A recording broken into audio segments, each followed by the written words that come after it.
Ahora conectando.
Sí.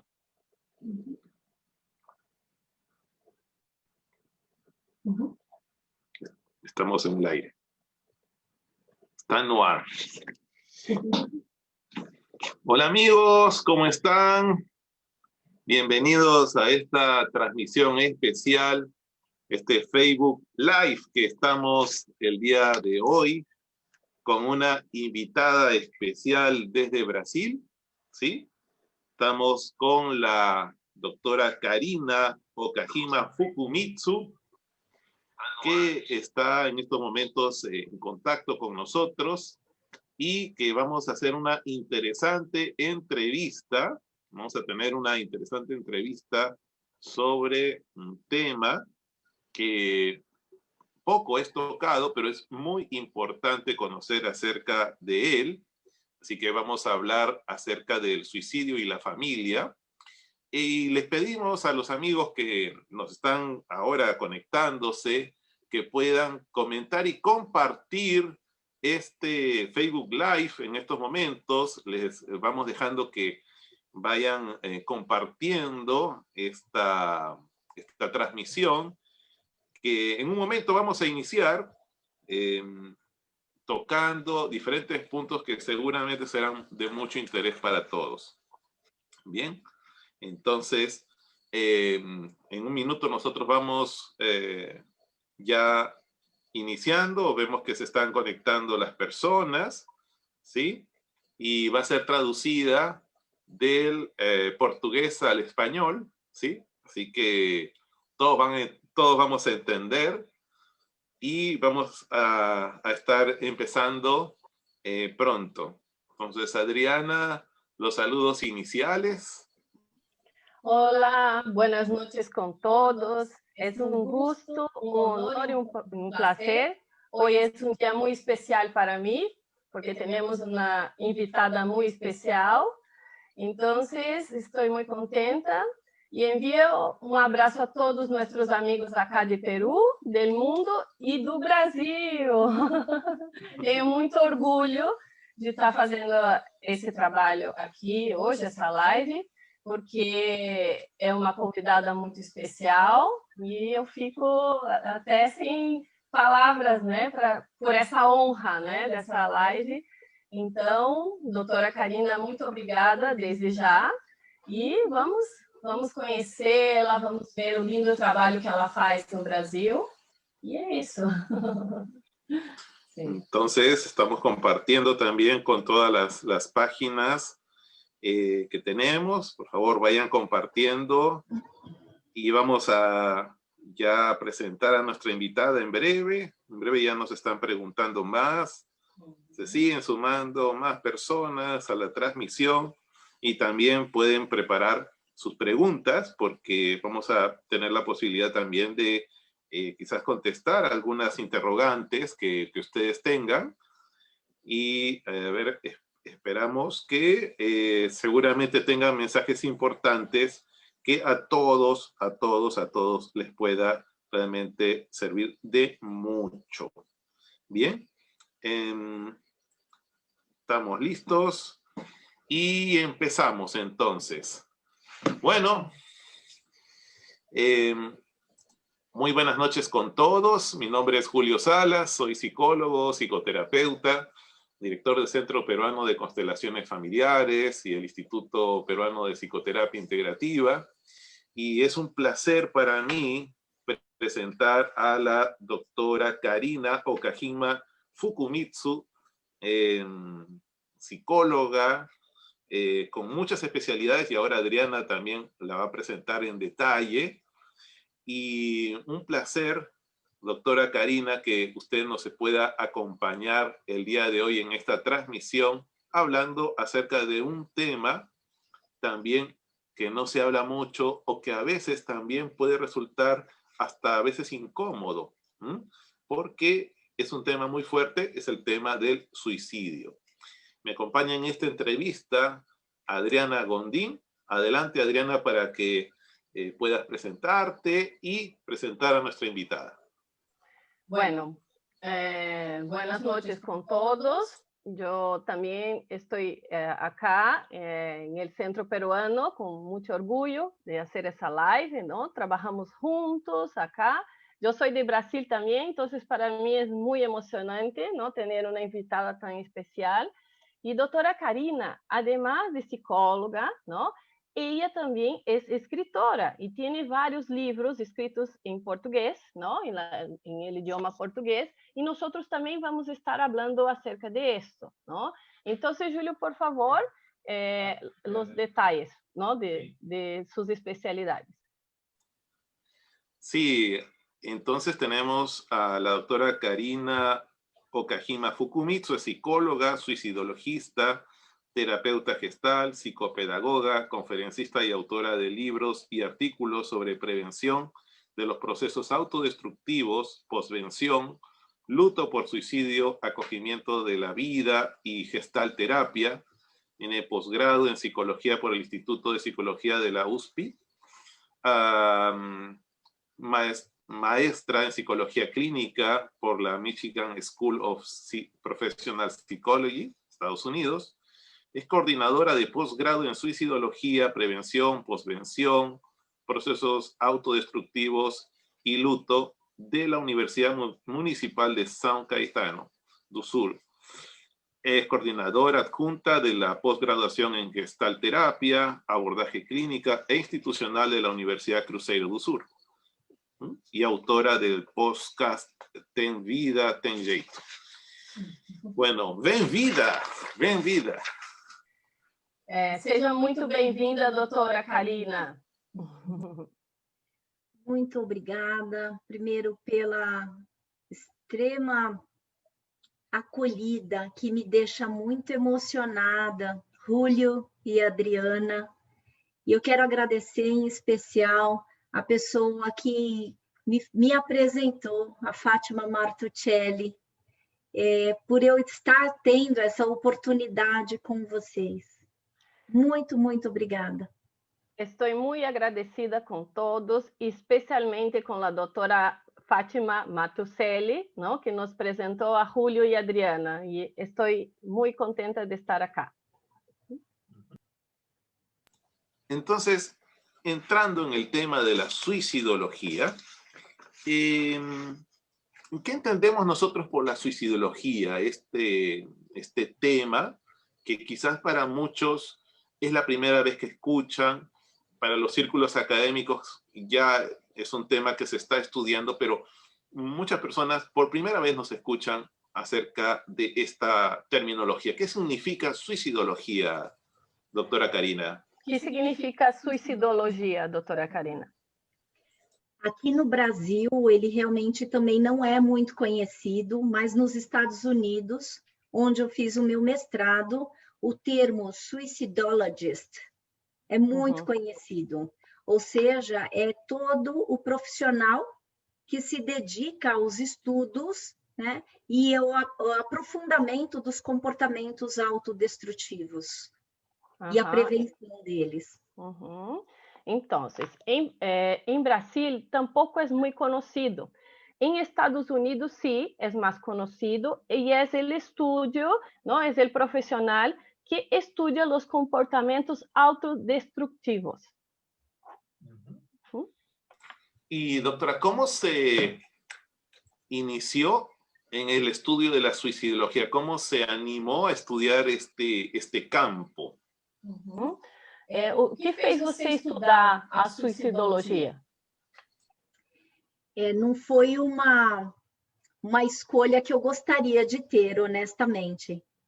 Porque, como o Julio comentou, é um assunto que causa incômodo. Uhum. Mas, a partir dos meus 10 anos... Uhum. Então, não foi algo muito cômodo para mim, não? Então, hasta que eu chegue a estudar isto. Quando eu tinha 10 anos...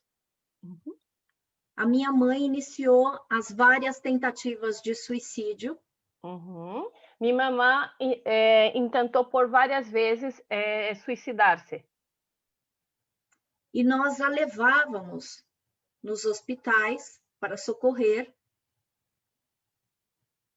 E nós levávamos a nossa mamã em el hospital para que pudesse socorrê-la, não?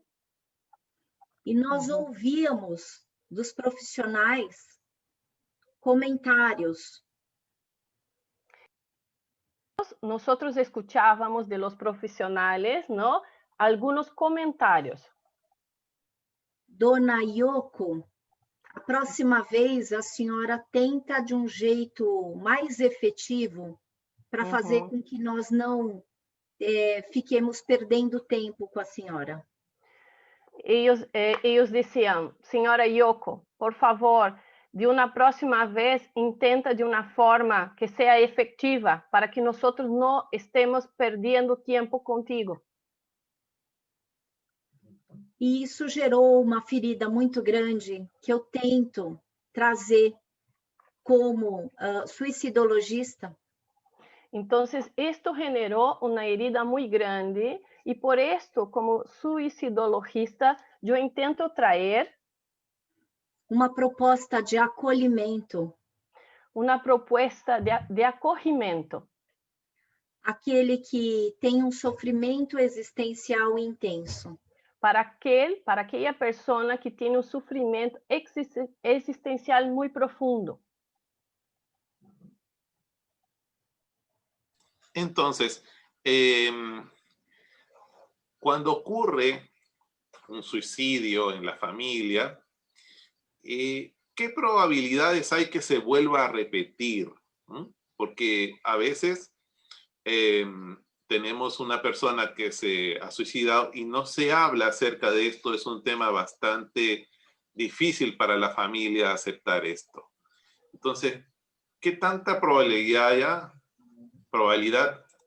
hay que esto se pueda repetir? Qual é a probabilidade de repetição do suicídio na família, doutora Karina? Nós precisamos pensar que o suicídio não corre pelas nossas veias. Portanto, nós temos que começar a pensar que o suicídio não camina por nossas venas. Portanto, não é hereditário. Por lo qual não é hereditário. Mas o que nós aprendemos são maneiras de enfrentamento. Então, o que nós aprendemos é uma forma de afrontar o suicídio. Principalmente quando a gente lida com problemas e adversidades. Principalmente quando nós temos problemas, não? Obstáculos, não? Um tempo com problemas. E no caso do suicídio, no caso do suicídio, muitas vezes a própria morte e quem se matou se torna tabu.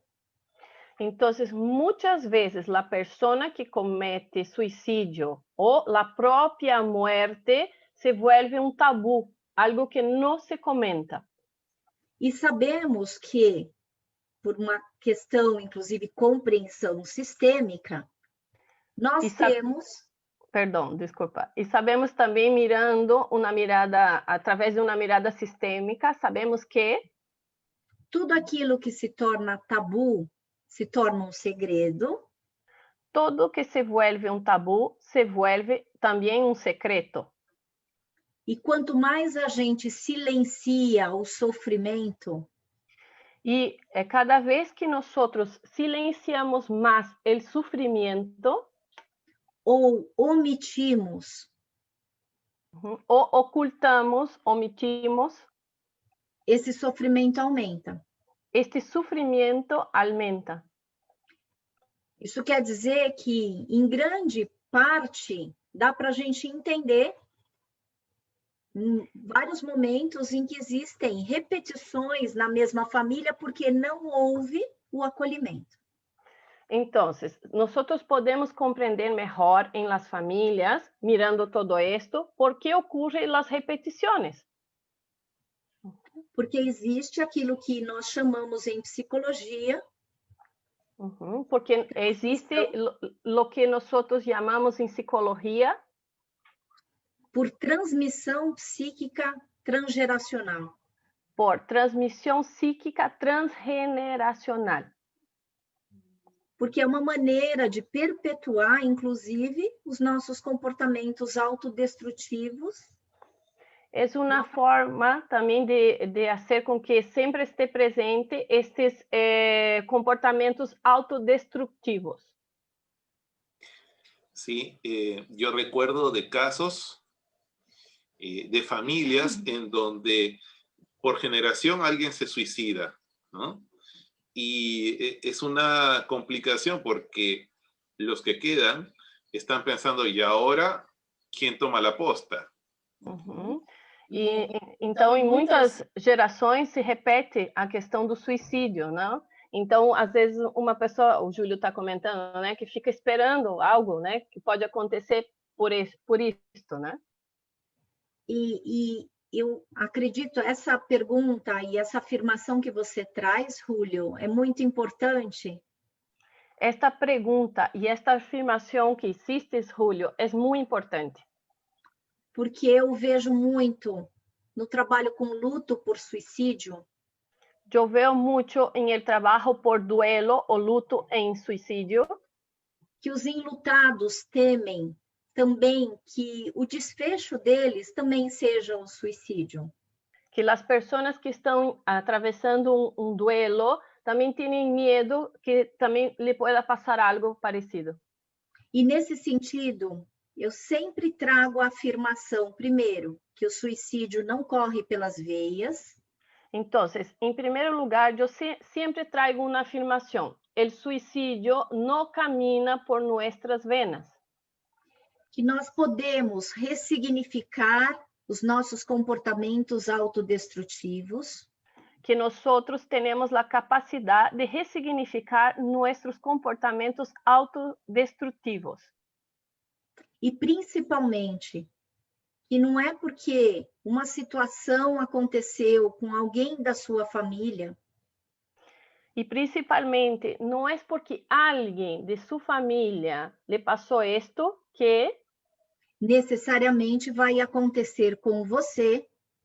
Que necessariamente vai ocorrer contigo. Mas existem fantasias. Pero existe... Desculpa. Perdão, não, desculpa, eu. Pero existem situações, não? Ilusões de que as pessoas não vão passar pela idade, por exemplo, da pessoa que se matou. Vou contar um pouco. Uma ilusão muito frequente em este trabalho, doutora Karina está comentando, que quando uma pessoa percebe em qual idade esta pessoa da família se suicidou, os outros membros da família têm como uma ilusão, uma sensação de que pode passar o mesmo quando tenha a mesma idade.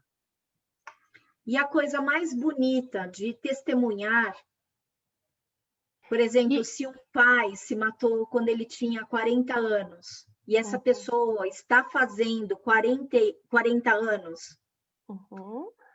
Então, o mais bonito, não, é ser testigo. Por exemplo, quando em uma família um papá se suicidou aos 40 anos, e quando estou trabalhando, por exemplo, com um filho, e este filho vai cumprir os mesmos 40 anos, no dia seguinte ele fala, Agora eu consigo viver um dia a mais do que meu próprio pai conseguiu, ou pelo menos viveu. E essa é a significação. Sí.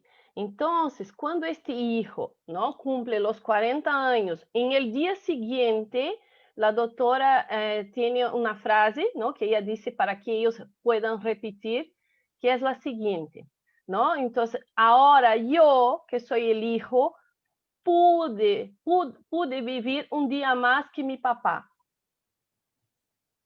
en estos 40 años, ¿no? Sí. Es como el síndrome de aniversario, ¿no? En que la gente está, en este caso, pendiente de estas edades y a veces hasta no se conocen. Hay algo también interesante en el estudio, ¿no?, de las familias en donde alguien se suicidó. Usted hizo un estudio con familias de personas que sufrieron la pérdida de un familiar por suicidio. ¿Qué le sucede a estas familias?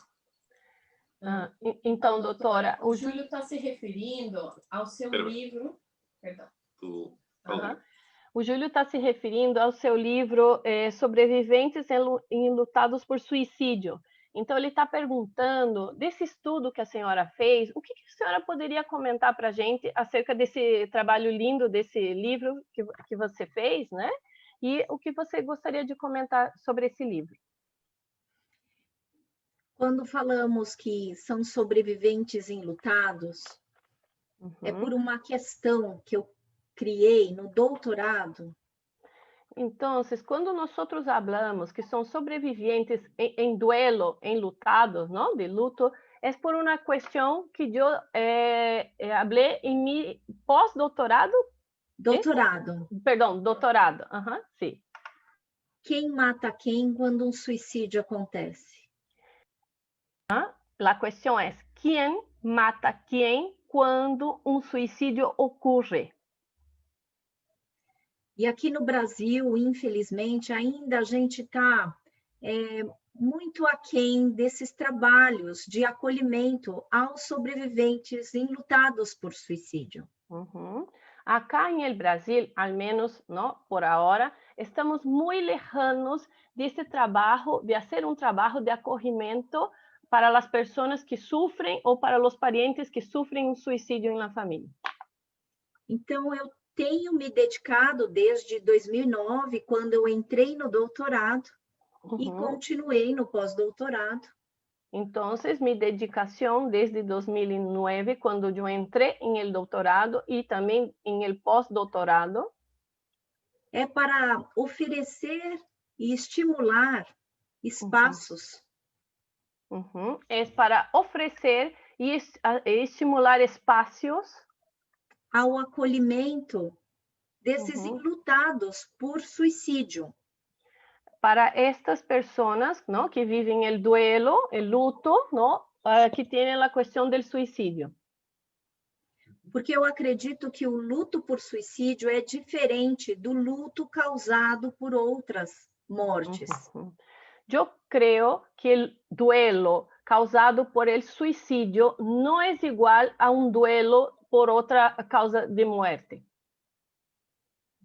Então, a ideia que eu trouxe neste livro, Sobreviventes enlutados por suicídio, Entonces, la idea que yo traje en este libro, Los sobrevivientes en duelo por suicidio, é como que nós podemos ofertar cuidados e intervenções.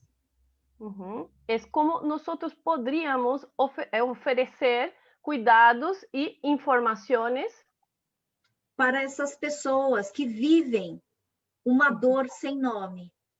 Para estas personas que viven un dolor que no tiene nombre. Y justamente estábamos hablando acerca de la facilidad del estudio, ¿no?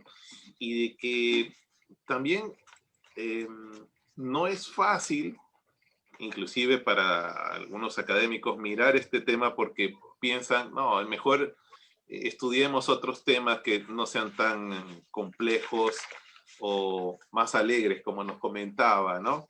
Que tuvo hasta algunas dificultades en esse sentido. Então, o Júlio está comentando sobre a dificuldade de vocês profissionais, vocês psicólogos, que vocês encontram também para tratar desse tema que muita gente não vê como, parece que não vê muito positivo. Então, doutora, eu já vou fazer um link sobre um outro livro que a senhora escreveu, né? Júlio, em espanhol, qual é o nome? Suicídio, para nossos amigos hispanohablantes. Suicídio e Gestalterapia, não? A este livro que estamos... Então, doutora, a gente gostaria, né? Eu tomando aqui já a palavra, gostaria que você falasse um pouquinho desse trabalho de suicídio e gestalterapia. Então, me gostaria que tu pudieras dizer como foi este trabalho de suicídio e gestalterapia que eu tenho acá em mis apuntes. Parece que houve 3 rechazos ou 3 recusas para a edição deste livro. Eu tive 3 recusas realmente editoriais em 2005. Eu tive 3 rechazos editoriais que foi em el ano de 2005. Quando eu entreguei esse livro, que eu publiquei, né, numa editora que nunca me pagou os direitos autorais. Então, o único lugar que eu consegui publicar. Eu publiquei este livro em uma editora que nunca me ha pagado por mi serviço, não, por las questões editoriais. Pues foi a forma que tive para publicar este livro, não?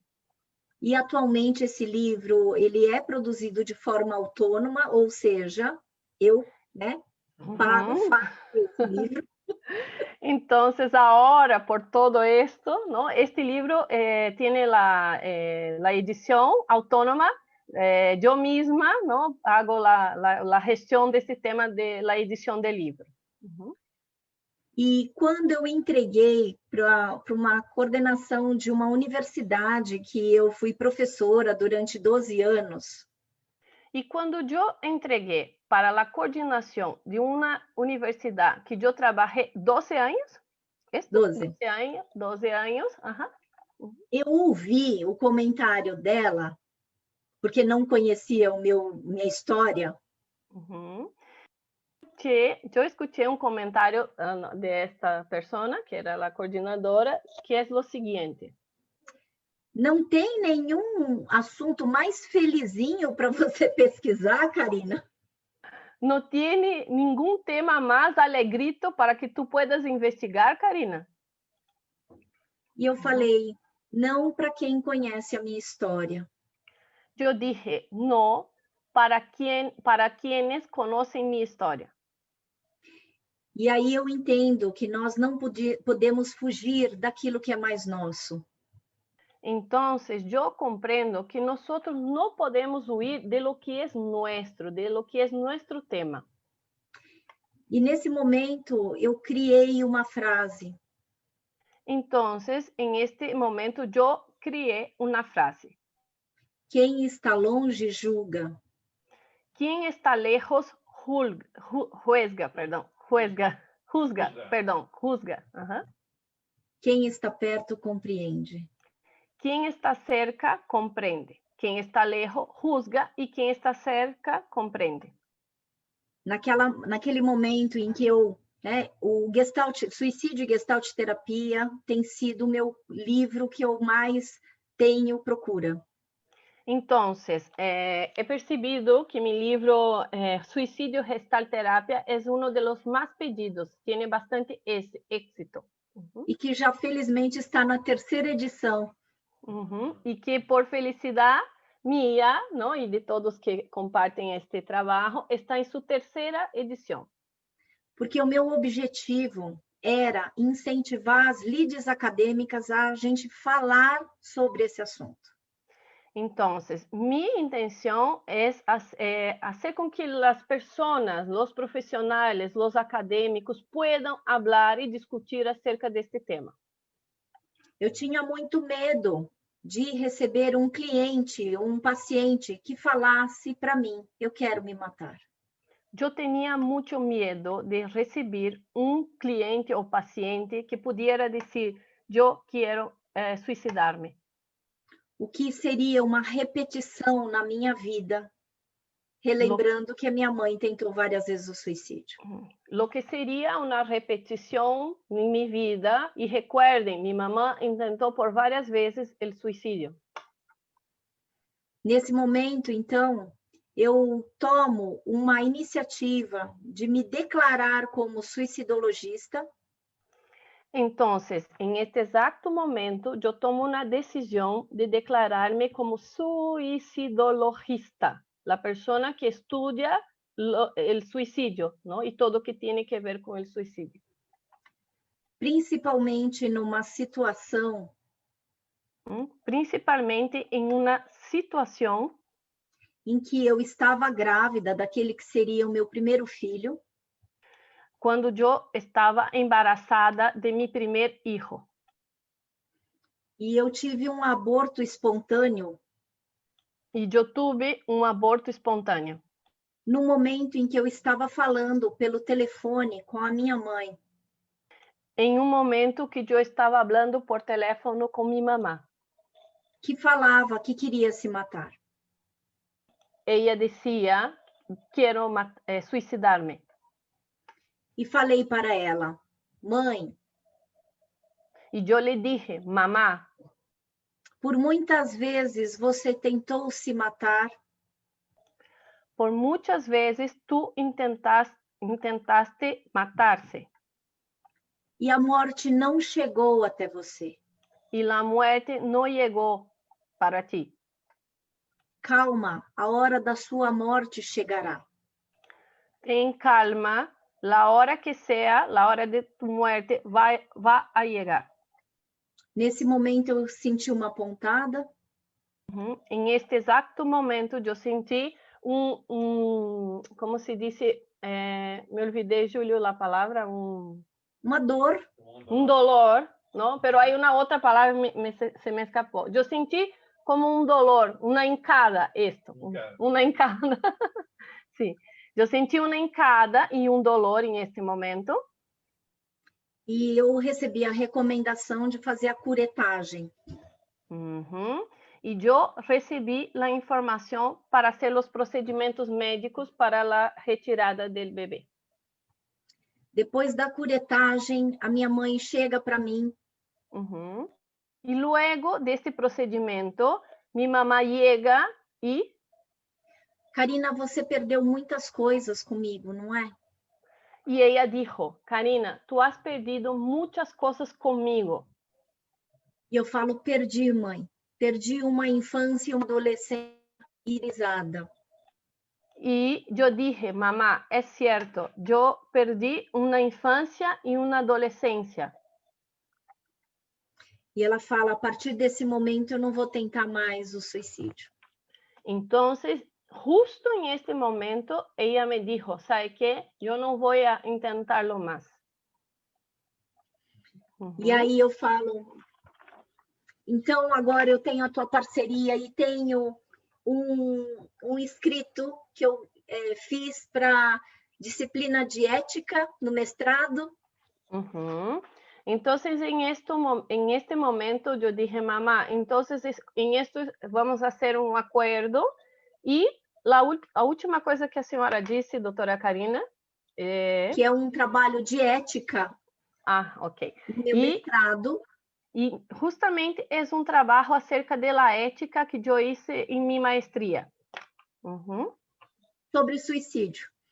Acerca do suicídio. Este é o livro Suicídio Gestalt. Então, este é o livro, é o resultado, é o livro Suicídio e Gestalt Terapia, não? Sim.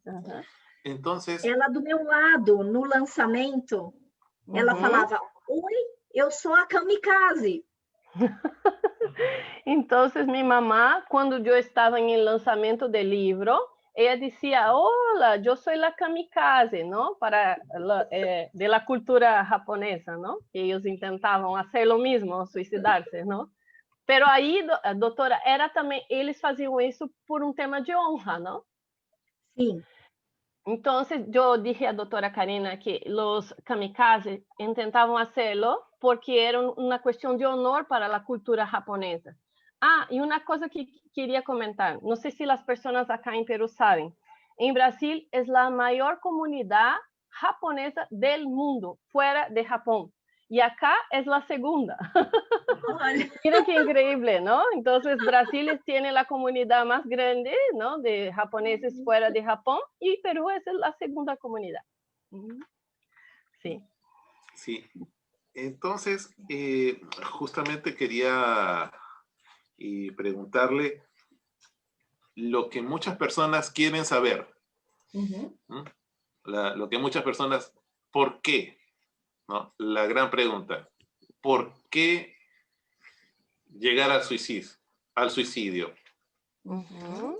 Después de tantos casos que ha visto usted, ¿qué nos podría comentar? Por que uma pessoa tenta o suicídio? Se é que... Perdão. O Júlio estava se referindo o que leva, por que uma pessoa realmente tenta o suicídio? A gente precisa entender que o suicídio é multifatorial. Nós temos que entender que o suicídio tem múltiplos fatores. E que não podemos ser reducionistas.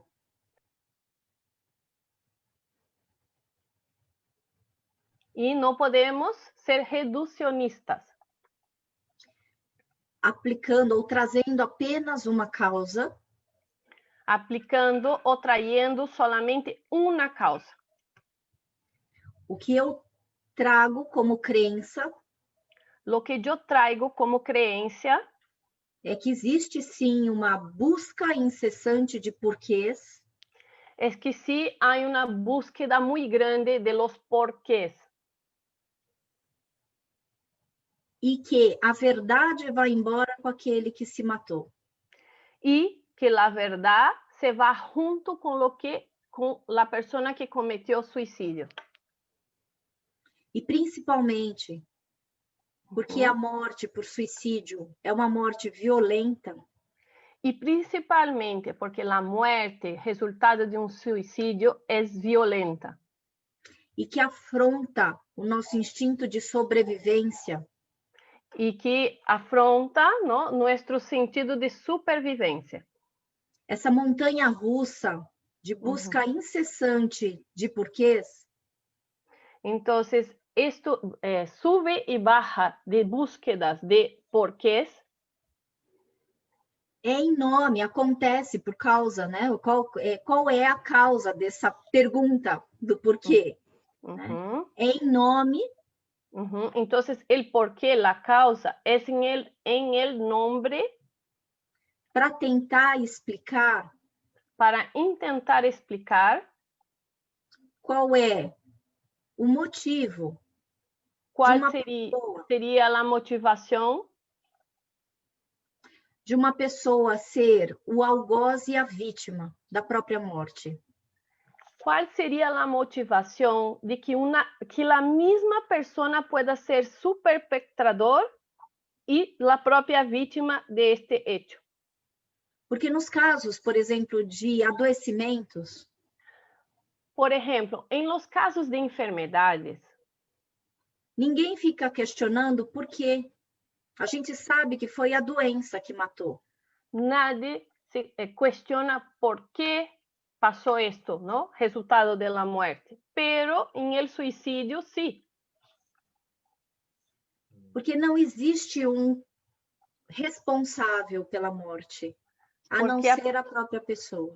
Porque não existe outro responsável por la morte que não seja a própria pessoa. Uma pessoa que estava em grande sofrimento existencial. Uma pessoa que estava em grande sofrimento existencial. que poderia ou não ter relação com um transtorno mental, que podría o no tener algún trastorno mental, mas que esta verdade se vai com a pessoa que morreu. en realidad, esta es la cuestión. La verdad, lo que realmente pasó, la persona lleva en su muerte. No se puede saber exactamente por qué. E aí, o suicídio, ele provoca na gente uma impotência. Entonces, el resultado del suicidio en nosotros es como una impotencia. A falta de controle, La falta de control, a falta de sentido desta morte, la falta de sentido, de significado de esta muerte. e o não saber. Y no saber por qué. E nós caímos num desconhecimento Entonces nosotros caemos en un lugar desconocido e que faz a gente ficar numa ruminação, né, nesse pensamento mais repetitivo. y que nos hace quedar en un pensamiento que se repite una y otra vez, que se repite una y otra vez. Em buscas de respostas. En búsqueda de respuestas. Para lidar com essa falta de controle. Para lidiar con esta falta de control. Ahora, ¿se puede prevenir? ¿Cómo en la familia de pronto se pueden dar cuenta de que hay real peligro? Porque a veces sucede de que dicen, no pasaba nada, todo estaba bien, y de pronto se suicidó. Entonces, hemos tenido noticias, por ejemplo, acá en el Perú, de 11 niños de 11 años, adolescentes que se quejaban por el bullying, por ejemplo,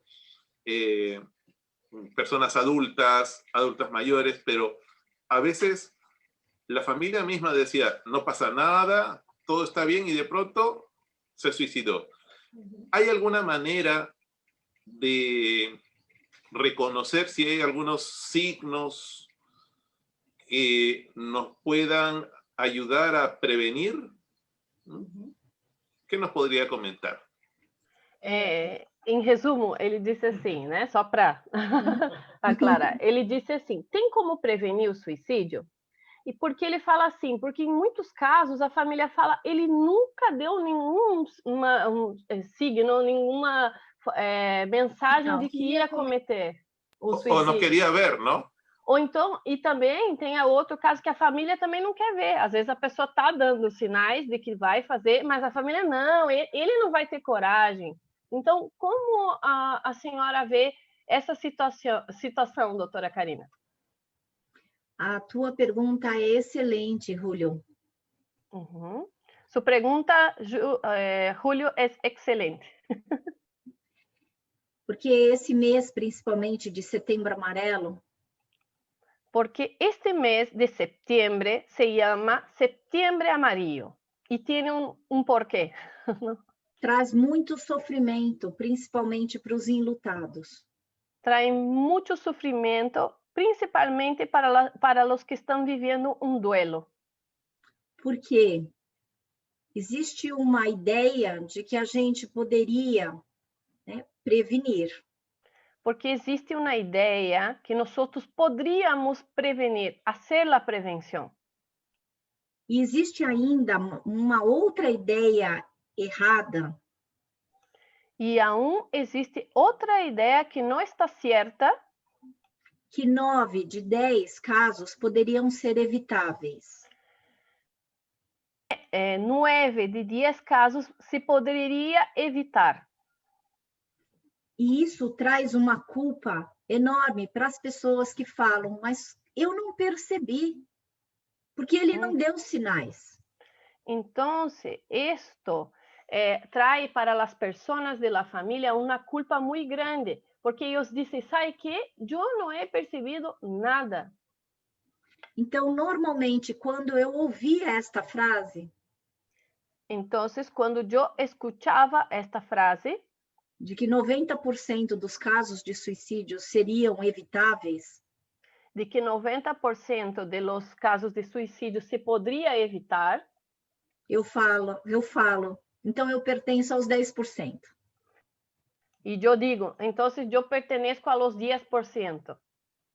Porque nós precisamos considerar aquilo que nós chamamos de prevenção do suicídio.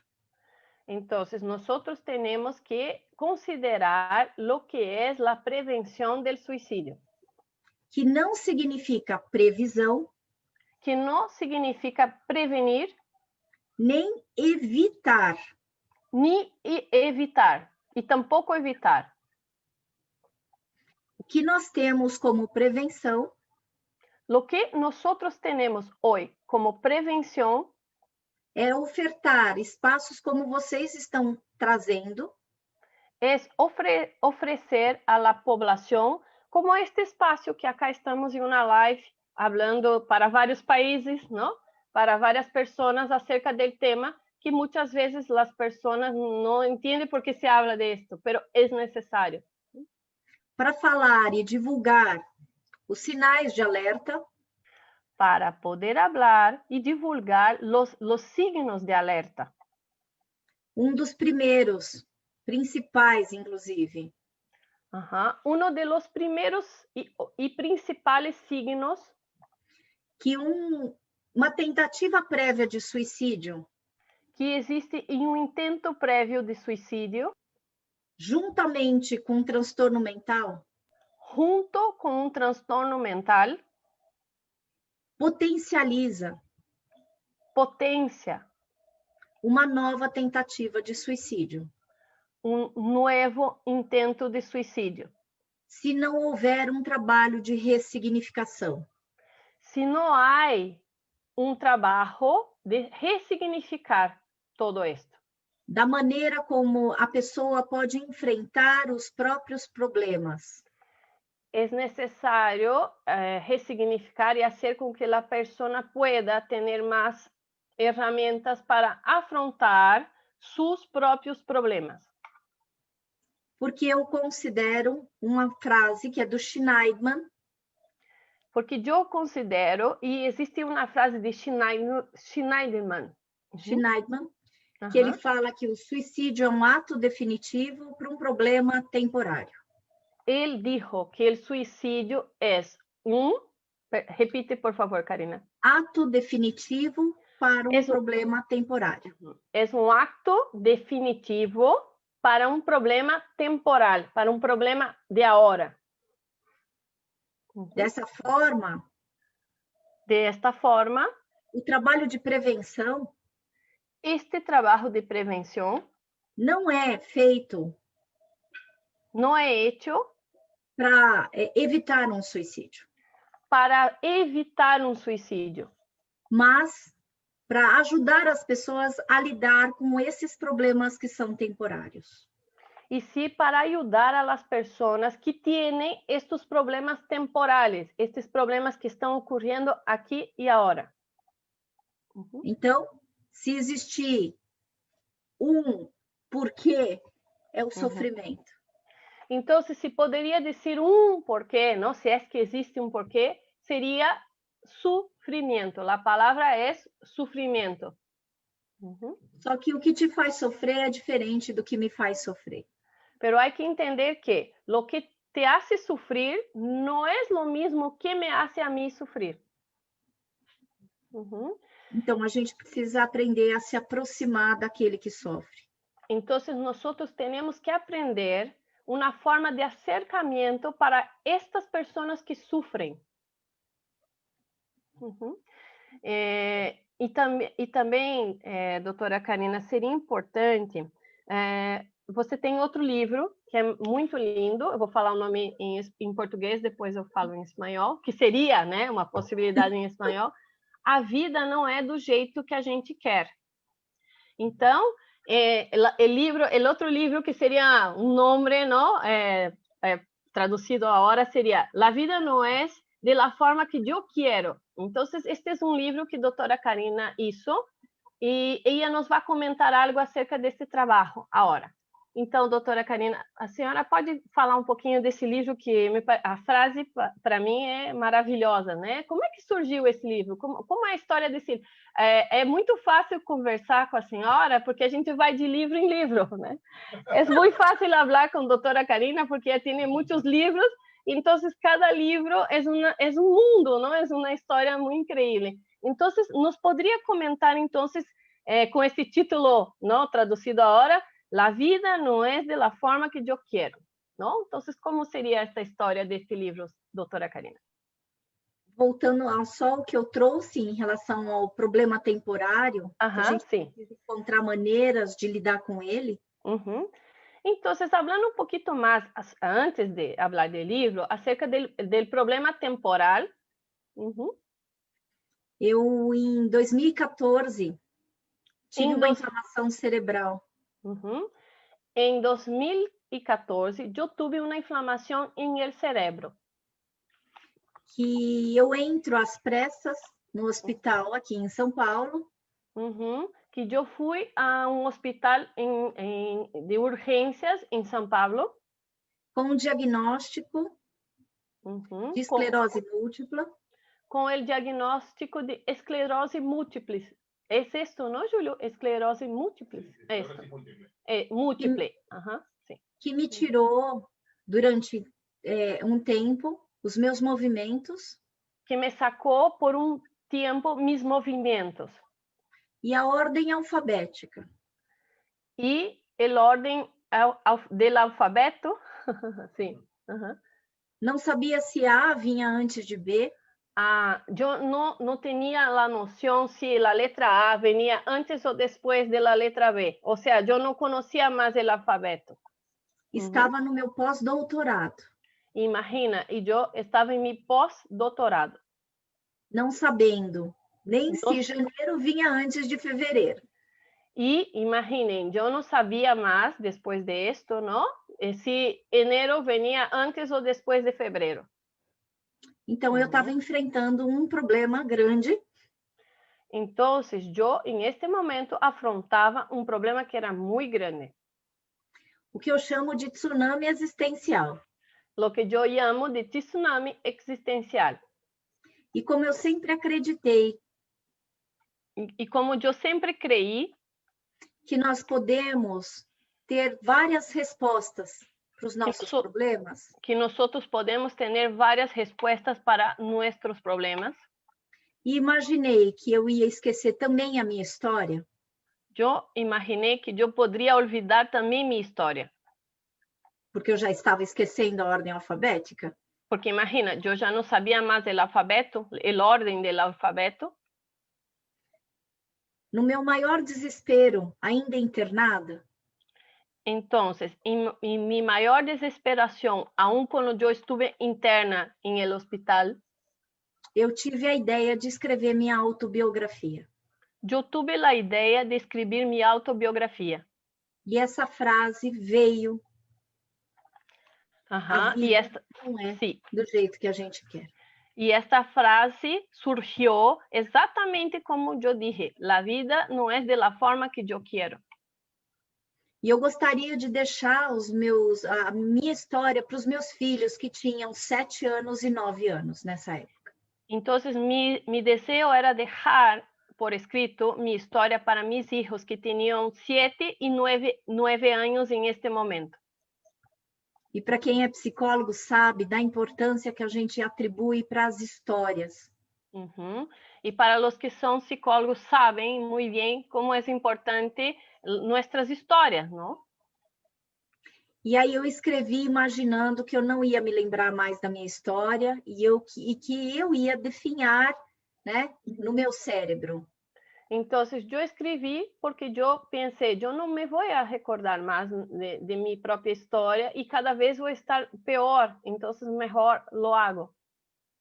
E para o meu espanto e surpresa, e para minha surpresa, não foi o diagnóstico de esclerose múltipla. Então, não foi esse diagnóstico de esclerose múltipla. Mas um adoecimento autoimune raríssimo. Foi uma enfermidade autoimune que é muito raro. De 0,8 a cada 100 mil pessoas tem essa doença. De 0,8 a 100 mil pessoas. 100.000 personas tienen este problema. E que se chama ADEM. La enfermedad se llama ADEM. Desmielinização aguda dos neurônios. Bueno, es algo con las neuronas, ¿no? Tendríamos... ¿Cómo? Desmielización de las neuronas, sí. Mira, sí, entonces se llama ADEM para las personas que no conocen. ADEM, está bien. ADEM. E que eu tive a dádiva de receber uma segunda chance, então. Entonces, yo tuve el regalo de recibir una segunda oportunidad. Porque além de estar viva, porque más allá de estar viva, relembrei de todos os meus conhecimentos que eu fiz na minha vida acadêmica e profissional. Eu recordei de todas as ensinanças que eu tive em minha vida acadêmica e profissional. Estou aqui para contar a história para vocês. E eu estou aqui para contar esta história para vocês. Principalmente para ressaltar que tudo passa, inclusive o nosso sofrimento. Principalmente para ressaltar que todo passa e também nosso sofrimento. Para trazer uma ideia de esperança. Para trazer uma ideia de esperança. Desde que a gente se dê chances e oportunidade. E nós devemos dar-nos uma nova oportunidade. Apesar da gente imaginar que esse sofrimento não vai acabar. Aunque nós podamos pensar que este sofrimento não vai passar. E por muitas vezes, quando a gente imagina que esse sofrimento não vai acabar, e por muitas vezes nós imaginamos, este sofrimento não vai parar, não vai. O suicídio aparece como possibilidade. E então, em este exato momento, o suicídio aparece como uma possibilidade. Se eu tivesse me matado quando eu estava com a inflamação cerebral, imagine-se. Sí. Si yo tuviese hecho el suicidio, no optado por el suicidio cuando yo estaba enferma, obviamente eu não estaria aqui tendo o prazer de viver com vocês esse momento especial. Eu, obviamente, não estaria acá podendo viver este momento tão especial com todos vocês. Sí, Julio, sí. Por favor. Sí, entonces, primero quiero ir agradeciendo también a todas las personas que se están conectando con nosotros. Tenemos personas de Brasil, tenemos personas de Argentina, Centroamérica, Perú, también el interior del país, de acá del Perú, y otros países más que se nos están sumando, Ecuador, y acá nos están siguiendo, saludando, sí, de más países. Ahí ahora vamos a comentar más. Hay una pregunta, en un caso de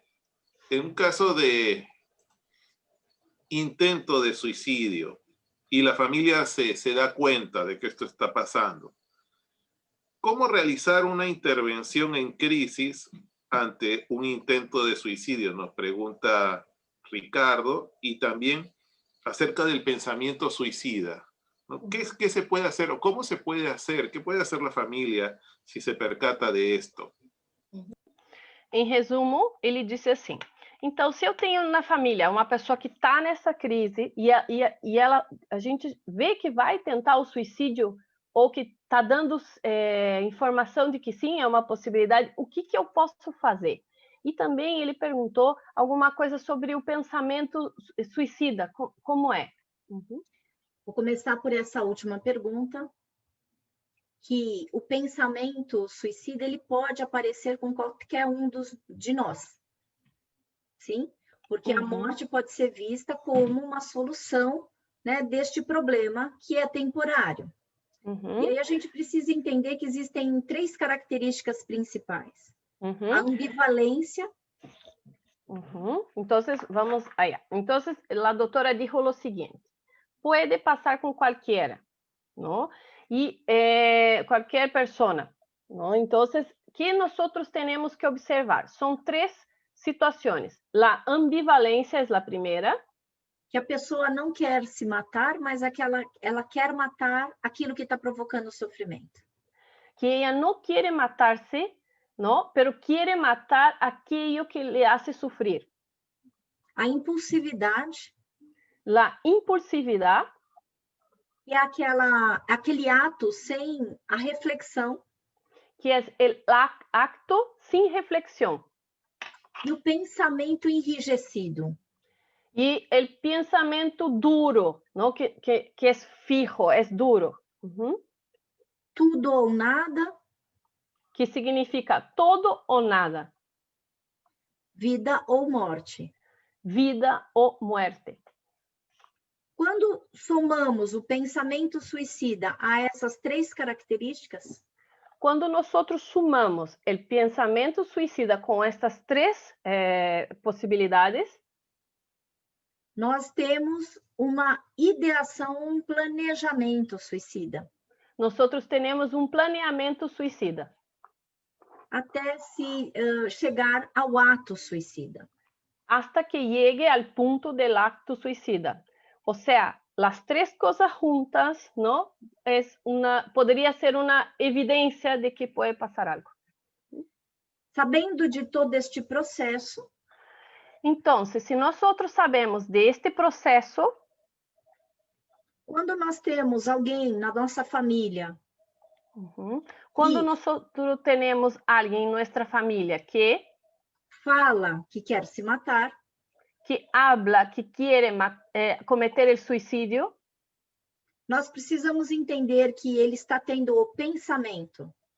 Que tenemos que entender que esta persona está teniendo el pensamiento. Que talvez esteja já planejando. E que quizás já está planeando, ideando algo. E que nós precisamos verificar o que a pessoa quer matar com a morte dela. Entonces, la cuestión es, ¿qué es que esta persona quiere matar? ¿No? O sea, ¿qué sufrimiento que hay ahí? ¿Qué es que le hace sufrir que ella quiere matar? E eu pergunto, o que supostamente a sua morte resolveria? Entonces, ahí yo pregunto, ¿en qué se resolvería tu muerte? ¿No? O sea, ¿qué cosa se resolvería si tú te matas? ¿No? Assim, ela está mostrando para a gente onde dói. Entonces, ahí es muy importante. Justamente ahí ella nos está enseñando dónde duele, dónde está el sufrimiento. E aí eu falo, me ajuda a te ajudar. Entonces, ahí yo digo, ayúdame para que yo te pueda ayudar. Vamos procurar ajuda com profissionais da saúde.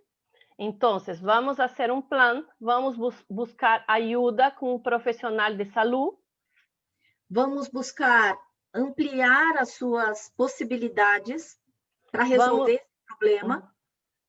Vamos ampliar tus posibilidades para resolver este problema específico. E eu te asseguro que você é muito importante para mim. E eu te garantizo, tu eres muito importante para mim. Então, eu não quero te deixar sozinho. Então, eu não quero deixar-te solo. Porque eu não quero te perder. Porque eu não quero perder-te. Então, me ajuda a te ajudar nesse momento. Então, ajuda-me a ajudar-te em este momento. A oferta deste acolhimento é imprescindível. Então, oferecer este atendimento, dizer estas coisas é imprescindível, tem que ser hecho. Porque aquele pensamento, e quando existe a fala, Porque justamente este pensamento, e quando a pessoa empieza a falar, talvez não se torne ato. quizás no se vuelva acto, o sea, quizás no se vuelva en un suicidio efectivamente. Sí, Julio, por favor. Sí, justamente uno de los grandes problemas actuales tiene que ver con la desesperanza, los problemas, el desamparo. ¿Qué la doctora le diría a tanta gente que nos está escuchando, nos está viendo, que quizás no llega a tener este pensamiento, pero que está con esta desesperanza, una desesperación? ¿Cómo se puede lidiar con todo esto en el tiempo actual? Hay personas que perdieron trabajo, hasta familia, porque están con un luto. Aquí en el Perú, por ejemplo, no se pueden hacer el velatorio, ¿no? No se puede hacer un velatorio. Van directamente al entierro y a veces hasta el cajón que está cerrado. No se puede, está todo sellado por la muerte de las personas que mueren por COVID. Y hay personas que están desesperadas frente a todo esto, porque creo que este es un mensaje también para valorar la vida. ¿Qué la doctora podría decir? Em resumo, Júlio disse que aqui, como aí também, eu acredito, né, aí no Brasil, tem muita gente desesperada e sem esperança.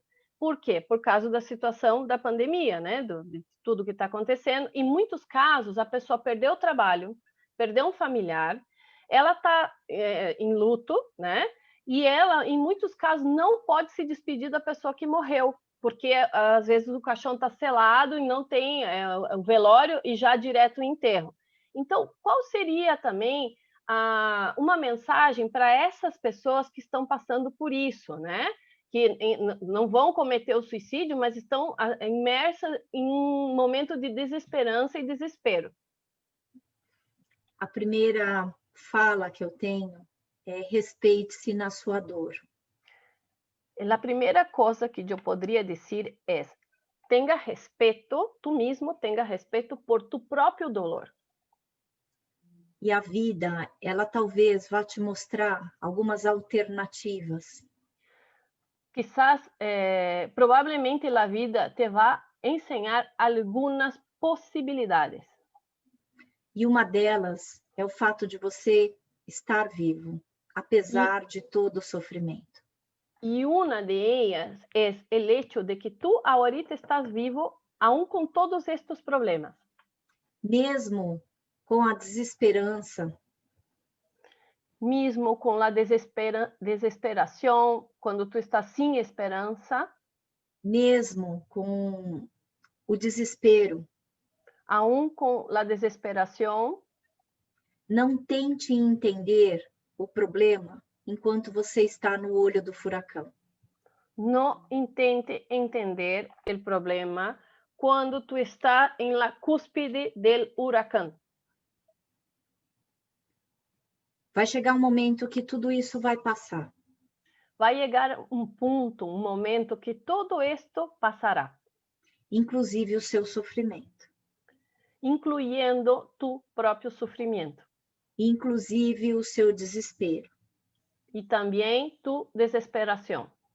Inclusive a sua desesperança.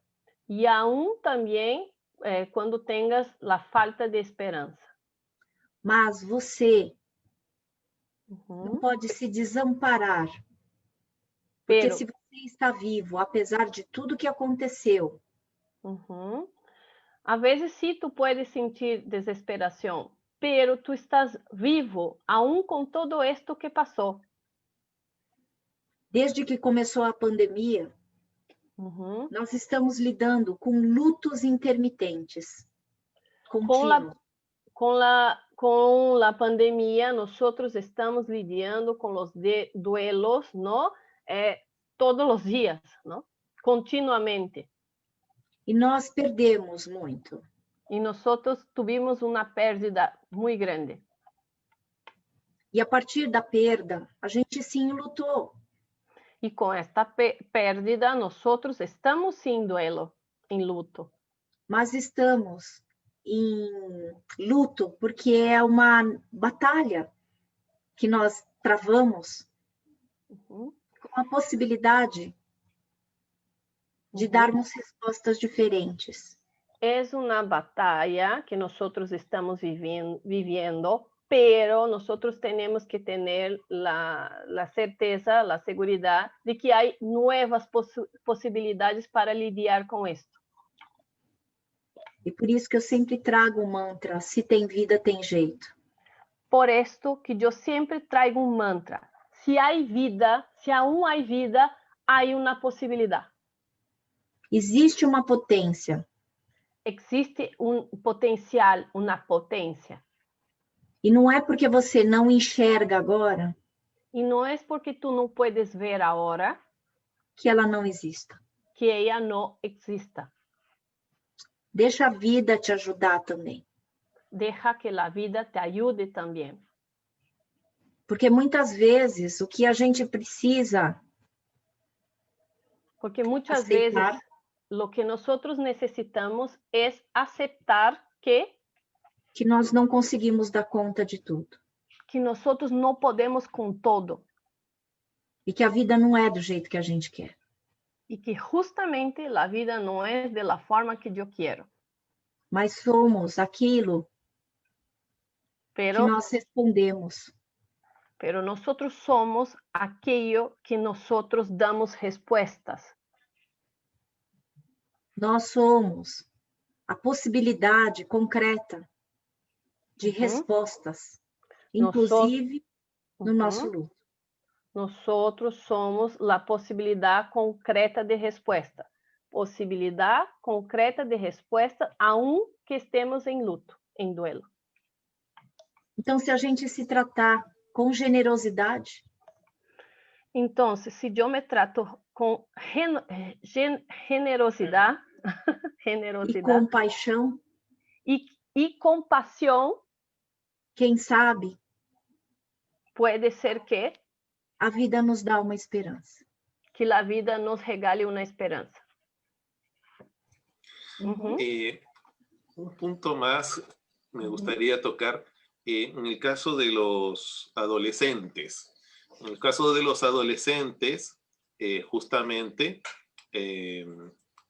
hemos visto, por ejemplo, una serie que se llama 13 razones, ¿no? Inclusive querían evitar esta película, que los jóvenes la vean, pero he visto muchos casos de adolescentes y también adultos afectados por el bullying, ¿no? Algunos se cortan, algunas personas están deprimidas y comienzan a cortarse, a autolesionarse. En estos casos, este tema del bullying, este tema de la historia, ¿no? Porque traen también una historia de dolor. En el caso de los adolescentes, ¿no? También, que es una población que puede estar muy expuesta a este tipo de salidas, si se le puede llamar, ¿cómo la doctora Karina podría explicarnos un poco más este punto, o desde tu mirada, cómo tú observas estos casos en los adolescentes? Em resumen, Júlio estava comentando que nos adolescentes é evidente a questão do bullying, e muitas vezes o bullying leva ao suicídio. Inclusive, tinha uma série de televisão que são as 13 razões para se matar, né?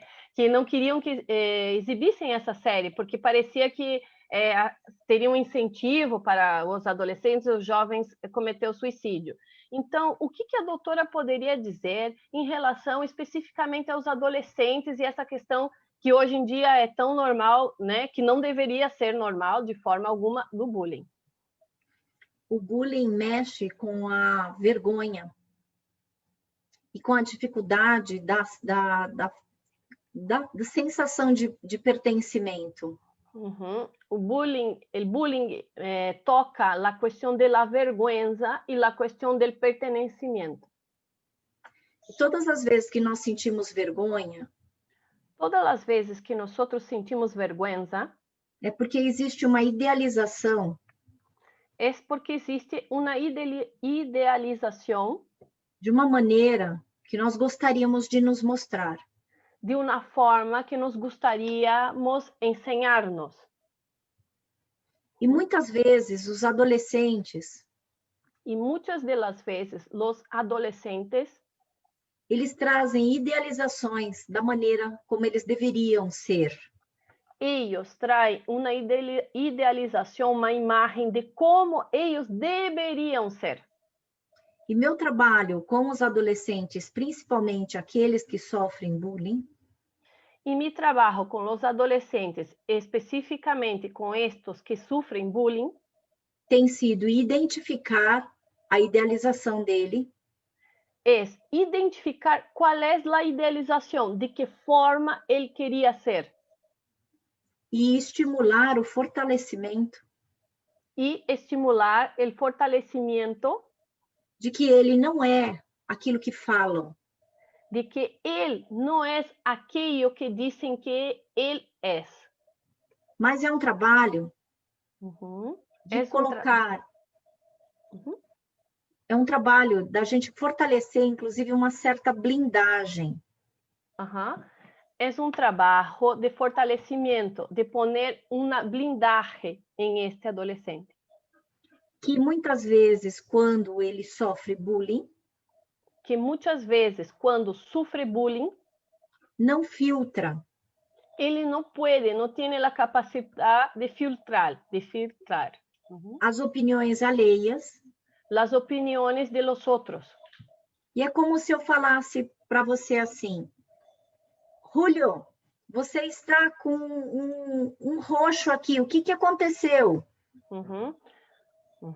É como dizer: Julio, tu estás com um moretão, está morado tu rosto. E olha o que aconteceu com você aqui neste momento. E mira o que te ocorreu em este exato momento. Você olhou para a câmera. Tu has mirado hacia a câmera.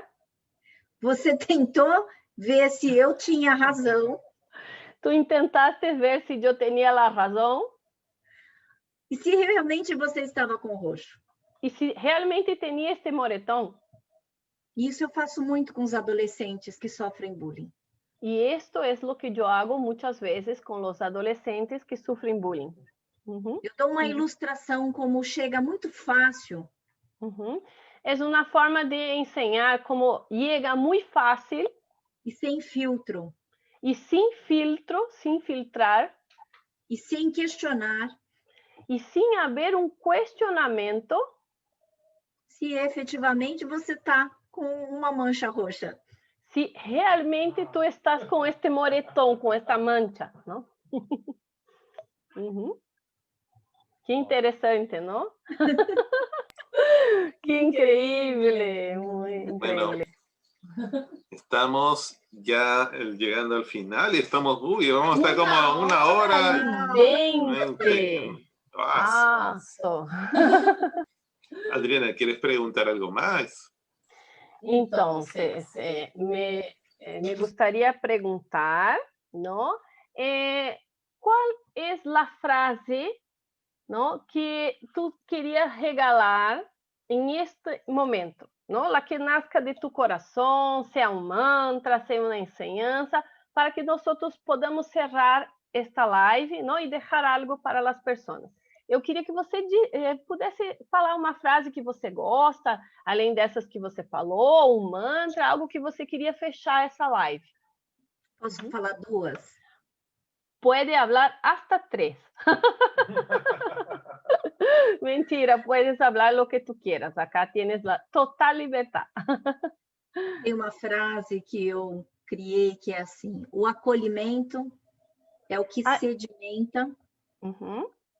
Sí, puedes decir toda la frase y ahí ya, por favor. O acolhimento é o que sedimenta o solo fragmentado pela dor.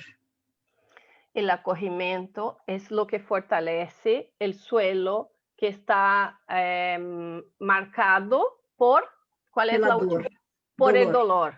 Entonces, una vez más, ¿sí? Puedes decir Acolhimento. el acogimiento es lo que fortalece, es lo que fortalece el suelo Fragmentado pela dor. que está fragmentado, que está maltratado por el dolor. Outra frase. A vida é a arte que leva o tempo. Y la otra es, la vida es el arte que lleva un tiempo. Un tiempo para hacer las cosas, ¿no? Sí. Toma su tiempo, ¿no? Sí. Bueno, Muy bien. Muchas gracias, doctora Karina, por esta oportunidad que nos da. Estamos muy honrados en que usted pueda acompañarnos el día de hoy y que muchas personas puedan beneficiarse con este mensaje que queda ya en nuestra página de Facebook para que lo puedan ver, compartir con todos, ¿no? Porque yo creo que esto es parte de la vida. No podemos cerrar los ojos ante una realidad que pasa y que pasa mucho. Tenemos que abrir los ojos. Una de las cosas peores que podemos hacer es cerrar los ojos ante esto que ocurre y lo que ocurre también en la familia. Así que, amigos, gracias por estar con nosotros. Gracias a la doctora Karina Okajima Fukumitsu, que está en São Paulo, Brasil. Así que grandes saludos a todos los amigos, hermanos de Brasil. Bueno, yo tengo mucha conexión ahora con Brasil. Mi esposa es brasileña, ¿no? Así que muchas gracias, Brasil. Muchas gracias. Y voy a hablar primero en español y después en portugués, ¿no? Para que las personas de acá sepan. Doctora Karina es una persona muy importante en América do Sur. También publicó libros en inglés también. Es una persona que ha participado de inúmeros programas, de inúmeras entrevistas y pudo regalar un poquito de su tiempo. Entonces yo estoy inmensamente agradecida, estoy muy orgullosa de estar hablando con alguien tan importante desde mi país, que es mi tesoro, ¿no? Entonces yo quería compartir un poquito de este tesoro que yo tengo con ustedes. Doutora Karina, eu estou extremamente honrada, estou toda arrepiada, estou muito feliz, eu estou muito honrada. É verdade, porque o Brasil, para mim, é um tesouro. O Peru também, então eu tenho 2 tesouros, né? Mas é tão bonito poder compartilhar com eles esse tesouro que eu tenho no Brasil. Então, essas pessoas que são importantes, que fazem a diferença, eu me sinto muito orgulhosa de apresentar para o Peru e para o mundo. Então, eu deixo aqui meu eterno agradecimento para você, e eu sei que você é uma pessoa bastante ocupada, bastante requisitada, e pôde dar esse espaço para a gente. Então, o que eu posso te dizer? Muito obrigado, desde o coração. Eu estou extremamente tocada pelo seu carinho e pela oportunidade de poder mostrar isso para o Peru e para o mundo. Isso. Adriana, que privilégio estar com você, com o Júlio. Que privilégio, né? Preencher meu tempo, e foi um tempo de qualidade. Só agradeço vocês imensamente. Muchas gracias. E hasta muito pronto. Até logo, né? E muito obrigada. E um beijo para todo mundo aí do Brasil. Eu estou com muita saudade e eu estou muito feliz de estar em contato com vocês. Vocês não sabem o quanto é importante um estrangeiro ter uma conexão com o seu país de origem. É um orgulho e é um prazer. Buenas noches con todos. Muchas gracias. Muchas gracias. Sí. Chao, buenas noches. Hasta pronto, até breve. Tchau.